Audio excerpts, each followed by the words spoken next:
عالمی منظرنامے میں غزہ جنگ بندی کی کوششیں تیز ہوتے ہی غزہ پر اسرائیلی حملوں میں مزید شدت آ گئی۔ عمارتوں، اسکولز، خیموں پر اسرائیلی فوج کی شدید بمباری، مزید 84 فلسطینی شہید۔ اسرائیلی وزیر اعظم کی امریکہ روانگی سے پہلے یرغمالیوں کے اہل خانہ کا احتجاج، تل ابیب کے بین گورین ایئرپورٹ پر جمع ہو کر جنگ بندی کا مطالبہ کیا۔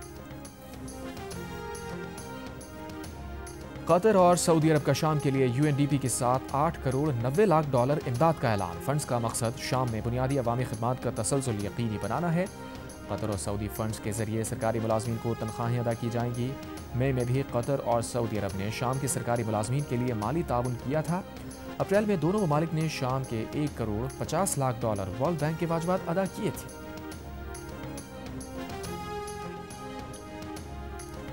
اسرائیلی وزیر اعظم کے دفتر نے کہا ہے کہ شام سے سیکیورٹی ڈیل میں پیش رفت ہوئی ہے، لیکن ابھی معاہدہ طے نہیں پایا۔ نتائج اسرائیلی مفادات سے مشروط ہیں۔ اسرائیلی شرائط میں جنوب مغربی شام کو فوج سے پاک کرنا اور دروز کا تحفظ شامل ہے۔ امریکی شہر ڈیلس میں وفاقی امیگریشن اینڈ کسٹم انفورسمنٹ دفتر آئس میں فائرنگ، 1 قیدی ہلاک 2 زخمی۔ حملاور نے فائرنگ کے بعد خودکشی کر لی۔ FBI حکام کے مطابق حملاور سے برآمد ہوئی گولیوں پر اینٹی آئس لکھا تھا۔ حملاور نے نزدیکی عمارت کی چھت سے فائرنگ کی۔ FBI اور ہوم لینڈ سیکیورٹی نے مشترکہ طور پر تحقیقات کا آغاز کر دی۔